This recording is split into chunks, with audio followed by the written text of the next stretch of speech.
दोस्तों आज मैं प्लॉट लोन के ऊपर और एक वीडियो लेकर आई हूँ कि हम लोग HDFC बैंक से 2022 में कैसे प्लॉट लोन ले सकते हैं।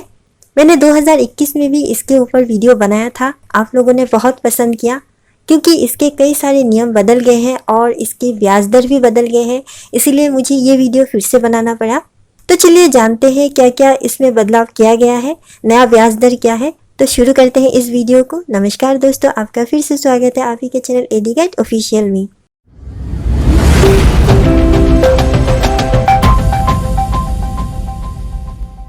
चलिए सबसे पहले कुछ विशेषताएं जान लेते हैं। पुराने विशेषताओं के साथ नया क्या ऐड किया गया है। आप डायरेक्ट अलॉटमेंट के जरिए यहाँ पर लैंड परचेज करने के लिए लोन ले सकते हैं।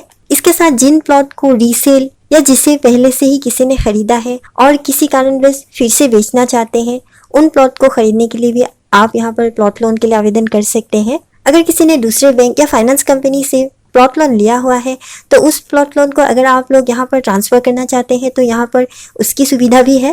और जैसे कि आपको पता ही है कि पहले से अगर किसी प्लॉट पर घर बनाया हुआ है तो आप उसे खरीदना चाहते हैं तो आप इस लोन के जरिए खरीद सकते हैं। और HDFC कहता है कि यहाँ पर आपको कोई भी हिडन चार्ज नहीं लगाया जाता। फिलहाल के लिए आपको एक आकर्षक ब्याज दर भी यहाँ पर मिल रहा है और HDFC आपको कई सारे कस्टमाइज रीपेमेंट का ऑप्शन भी देता है। चलिए कुछ ज़रूरी बातें जान लेते हैं, जैसे ब्याज दर यहाँ पर 7% पर एनम से शुरू हो रहा है जो 8.10% तक जा सकता है। जैसा कि आपको पता है ये लोन अमाउंट, इसके साथ सिविल स्कोर, इसके साथ कई सारी बातों को देखने के बाद ही ब्याज दर तय होता है। लेकिन हाँ, अगर सब कुछ ठीक ठाक रहा तो यह आपको 7% से ही मिल जाएगा। लोन टेन्योर की बात करें तो आपको ये 15 साल के लिए मिलता है जो एक बहुत ही लंबा समय है और आप आसानी से 15 साल के भीतर ही इस लोन को चुका सकते हैं। कई लोग तो मुझे पूछते रहते हैं कि क्या 5 साल के अंदर मैं इस लोन को क्लोज कर सकता हूँ। ऑफ कोर्स आप क्लोज कर सकते हैं, आप जब भी चाहे इस लोन को क्लोज कर सकते हैं। लेकिन हाँ, कुछ क्राइटेरिया है, जैसे आप 12 मंथ से पहले इस लोन को क्लोज नहीं कर सकते, उसके बाद ही आपको क्लोज करना होगा। चलिए अब एज की बात जान लेते हैं। तो आप 21 ईयर्स से 65 ईयर्स तक इस लोन के लिए एलिजिबल है। लेकिन हाँ, आपको 65 ईयर्स पर ये लोन नहीं मिलेगा। जैसा कि मैं हर बार बोलती रहती हूँ, अगर आपको ये लोन 15 साल के लिए चाहिए तो आपको ये 50 ईयर्स पर लेना होगा। अगर आप 60 ईयर्स पर लेते हैं तो आपको ये सिर्फ 5 साल के लिए ही मिलेगा। मैक्सिमम लोन अमाउंट आपको मिल सकता है 1 करोड़ तक। यहाँ पर 30 लाख से 1 करोड़ तक लोन दिया जाता है। अगर आपको इससे कम भी चाहिए तब भी आपको दिया जाएगा। प्रोसेसिंग फ़ी की बात करें तो फिलहाल के लिए आपको प्रोसेसिंग फ़ी 0.50% से शुरू हो रहा है, जो मिनिमम आपको 3000 प्लस GST पे करना होगा। मैक्सिमम इन दोनों में से जो भी आपका हाई होता है, अगर आपका 0.50% ज़्यादा हुआ तो आपको वही पे करना होगा, अगर 3000 ज़्यादा हुआ तो आपको वही पे करना होगा। कौन इस लोन के लिए एलिजिबल है? तो जैसा कि आपको पता ही है, हर भारतीय नागरिक इस लोन के लिए एलिजिबल है। जेंडर की बात करें तो फिलहाल यहाँ पर एक नया ऐड किया गया है, वो है जेंडर। कोई भी जेंडर यहाँ पर लोन लेने के लिए एलिजिबल है अगर आप में सभी वो पात्रता हुए और आप हर डॉक्यूमेंट्स को, जो डॉक्यूमेंट्स यहाँ पर मांगा जाता है वो आप दे सकते हैं, तो सभी जेंडर ही यहाँ पर लोन लेने के लिए एलिजिबल है, जो एक नया यहाँ पर ऐड किया गया है, जो एक बहुत ही अच्छी बात है।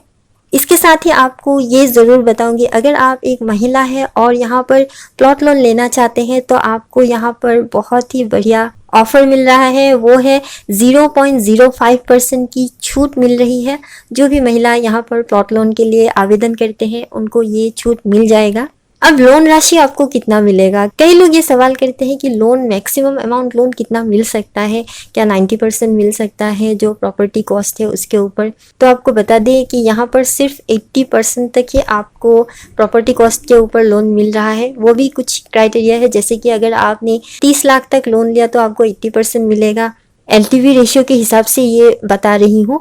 अगर आपने 30 लाख 1 रुपये से 75 लाख के अंदर लोन लिया तो आपको तभी 80% मिलेगा, और 75 लाख से ऊपर का लोन लिया तो ये 75% ही आपको मिलेगा। ऐसा नहीं है कि आपको इतना ही दिया जाएगा, कई सारी बातों को देखा जाएगा, जैसे कि आपकी EMI NMI रेशियो क्या है, आपने पहला लोन कैसे चुकाया है, आपकी प्रॉपर्टी की कॉस्ट कितनी है, आप कितना लेना चाहते हैं, आपकी सैलरी या इनकम कितनी है, ये सब बातें देखकर ही आपकी जो लोन अमाउंट है वो तय किया जाता है। और कई लोग मुझसे ये पूछते रहते हैं कि लोन आपको किसके आधार पर मिलेगा, तो मैं आपको हर बार क्लियर कर देती हूँ। आप लोग वीडियो पूरा नहीं देखते इसलिए पता नहीं चलता है। आज मैं आपको फिर से बता रही हूँ कि लोन आपको जो प्रॉपर्टी की मार्केट कॉस्ट होती है उसी के ऊपर दिया जाता है। जो आप एग्रीमेंट करते हैं या जो सेलर के साथ आप एग्रीमेंट करते हैं उसके ऊपर ही आपको लोन दिया जाता है।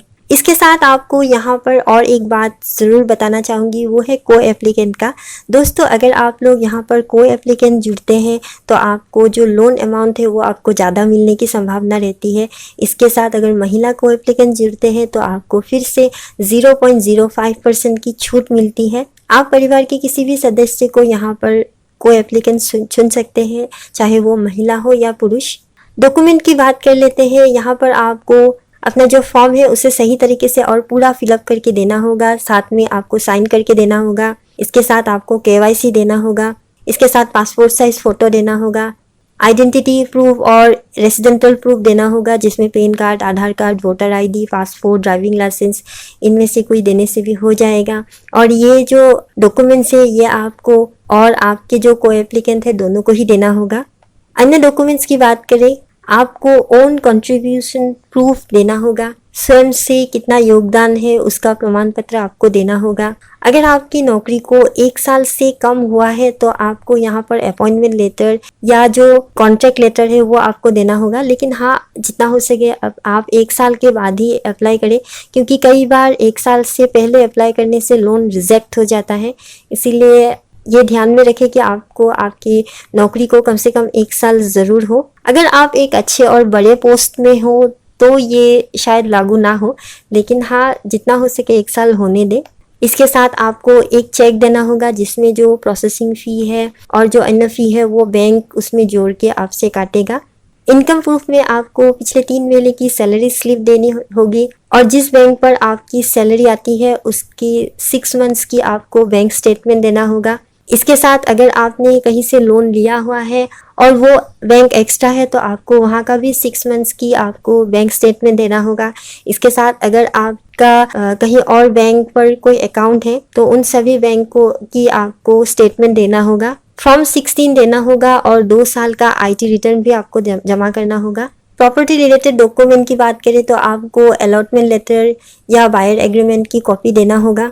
पुराने या फिर से बेचे गए जो प्रॉपर्टी है उसकी टाइटल डीड सहित जो पुराने डॉक्यूमेंट्स है वो सब आपको देना होगा। और इसके साथ बैंक अगर आपसे और भी कोई डॉक्यूमेंट्स की बात करे तो वो आपको जमा करना होगा, क्योंकि हर जगह या हर ब्रांच की थोड़ा सा नियम अलग हो सकते हैं।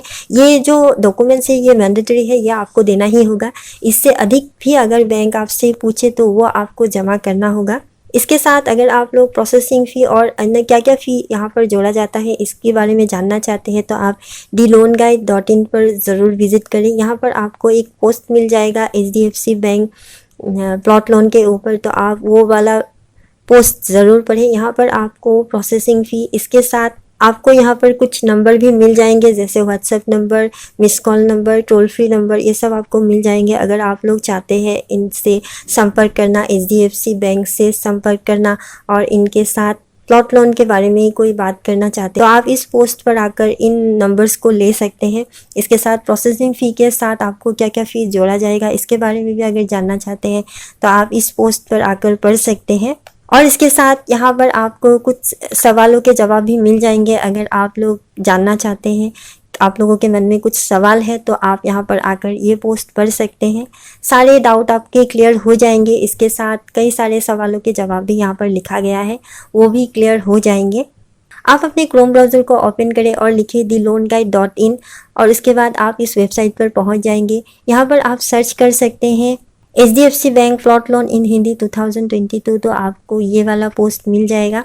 आप इस पोस्ट को पूरा पढ़ भी सकते हैं। कई सारे अगर नए अपडेट आते हैं तो यहाँ पर अपडेट आपको मिल जाते हैं। और अगर आप इस पोस्ट का लिंक चाहते हैं तो आप मेरे टेलीग्राम चैनल को ज़रूर ज्वाइन करें, वहाँ पर मैं इस पोस्ट का लिंक भी आपको दे दूँगी। और इसके साथ अगर आपकी कोई सवाल है, कोई क्वेरी है तो आप मुझे इंस्टाग्राम पर फॉलो करें। इंस्टाग्राम पर भी मैं आपकी क्वेरी का जवाब आपको दे दूँगी, आप मुझे वहाँ पर मैसेज कर सकते हैं। तो दोस्तों आज की वीडियो में बस इतना ही था। आशा करती हूँ आपको ये वीडियो भी अच्छा लगा होगा। अगर वीडियो अच्छा लगे तो प्लीज़ इस वीडियो को लाइक और शेयर ज़रूर करें, और अगर चैनल को अब तक सब्सक्राइब नहीं किया है तो ज़रूर सब्सक्राइब करें। तो मिलते हैं अगले एक नए वीडियो के साथ, तब तक के लिए नमस्कार।